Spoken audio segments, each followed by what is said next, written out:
about enhancing the tourism in this area. So that's something that's really kick-started as a result of this project, and we're going to be building on that. The whole issue of tourism training and the routes that we're developing for the boat tours, we've got those in pretty well advanced, and that's going to be another big plus for the community. So I think there's been a lot that's coming out of this project. In addition to that, we're looking at a partnership with Forestry Department, enhancing their involvement in this area, because part of it is a forest reserve.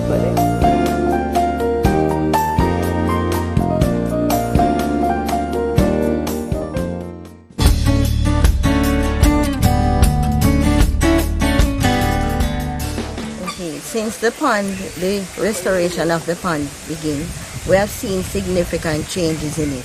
Like we have new pond life, ducks that we have never seen before, lilies that we have never seen before, and the turtles, the number of turtles have increased, and we have a lot of fishes, and the environment is cleaner, fresher.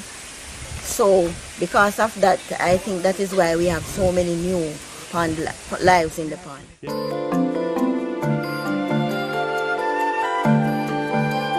This was funded in 2007, and it was really a follow-up to the funding that they granted us in 2006 for the Live Botanical Museum.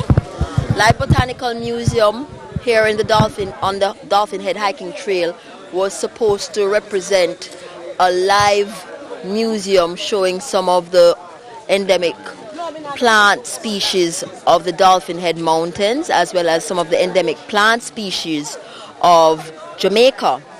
So that was funded by the Global Environmental Facilities Small Grants Fund, and a follow-up to that was the rainwater harvesting and composting toilet project.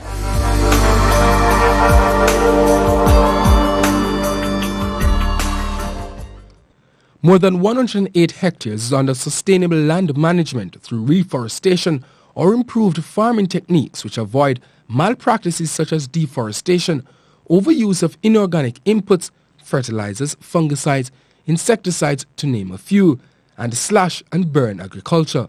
This also increased the potential for soil conservation and carbon sequestration.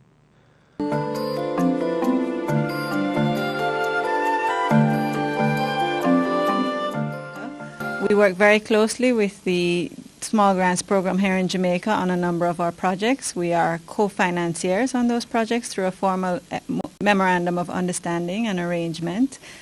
The projects that we do have been making great impact throughout Jamaica on the ground, as well as hopefully in some of the boardrooms around Jamaica, and hopefully we will continue to make that kind of impact internationally and nationally.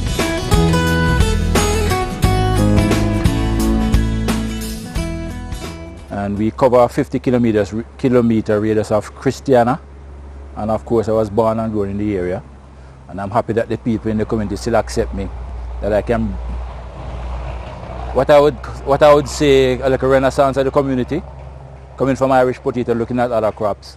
So we want the rebirth of our community using protected agriculture. What are the crops that can be grown in the greenhouse? So everybody starts out with tomatoes and sweet peppers, cucumbers, lettuce. Those are the 4 major crops grown in the greenhouses worldwide. But we have added to that, we have started looking at vertical gardening. We have started using different potting medium. Matter of fact, our most recent potting medium was from a challenge at a workshop. One person that was anti-greenhouse actually asked a question, what are we going to do with all this plastic and mesh after 5 years when they are overused? And I was challenged and I came back. We have cut them up into small bits, and we now have plants growing as good as it grows in perlite from plastic and mesh used from the greenhouse. So we think that is big, and it makes a big difference. We are now doing vertical gardening. We are trying bamboo, but it is proven a little expensive. We are using used PVC pipes that are damaged. And what we are doing is really giving the plant legs, because the plants that do well in the greenhouse are those plants that can use the height of the house. The tomatoes, no problem. We prune them, they grow up. So in the greenhouse, you could have a tomato plant being 35 feet tall. Just that it will be running on the ground, and you just keep 1 meter in the air at all times. Now, we see that for row crops like cabbage and lettuce and those crops, it wouldn't be very attractive to do it that way, so we are giving them legs. We think that it could be a solution for Scotch bonnet peppers that are suffering from being grown outside.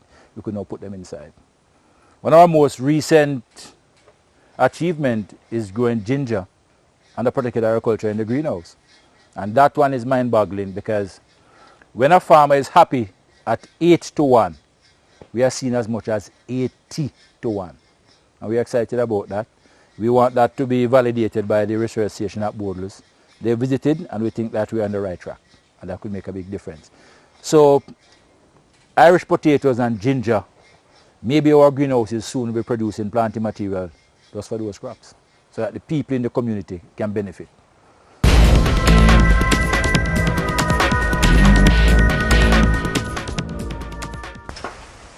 Hurricane Dean it was. For about a week we had no electricity. That means if you have pumps inside you can't work. And the drippers need at least 20 psi to operate. So what we did, we begged around and GF and PSDP were willing to assist us. So we built a catchment tank, well not a catchment, a storage tank on top of the hill. It's about 80 feet high. And if our maths is right, that's about 30 psi or just about that. So that's more than enough to run the drippers. So we use the pump when the sun is shining, we fill the pond on top, the water returns by gravity and irrigate the plants. So we're no longer dependent on GPS to provide current for that. So we consider that as very important. I monitor the several projects that are negotiated with the international donor community, the projects that are negotiated with the UNDP and UNICEF and several other organizations. The small grants program to us is very, very important because they have been doing projects and implementing projects that would normally not be supported by our bigger donors. But they're doing significant work at the community level and they have really helped the communities. They're doing really good work in promoting our environment priorities in the country. And I do support the program.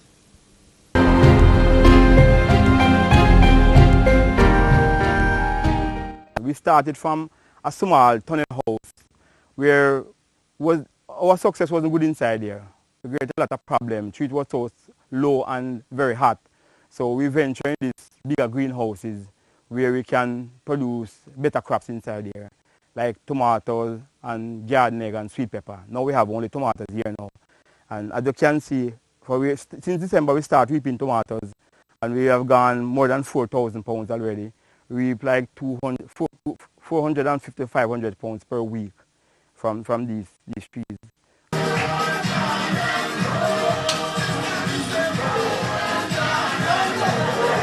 For a long time, we have made several attempts to manage the land for better utilization. And it was not until in some years ago that we saw an advertisement by the GEF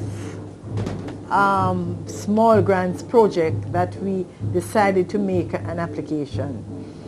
I must commend them for the assistance that they gave to us. And the process was quite a detailed one, because in addition to meeting with the panel dealing with the project applications, they saw how viable it was and how important it was for us to utilize the lands for the school. And they gave us whatever assistance, technical assistance in terms of developing the project to an acceptable level. This project is critical and it is perhaps one of the best examples of collaboration between agencies. It has been a very exciting project because why it was exciting that part of the application was for stone barrier to terrace the lands, which proved to be very expensive. And we were able to introduce an innovative approach called the tire bonding. And this is basically just go around, find the tires that were just lying idly by, which was also presenting a health risk. And we were able to get experts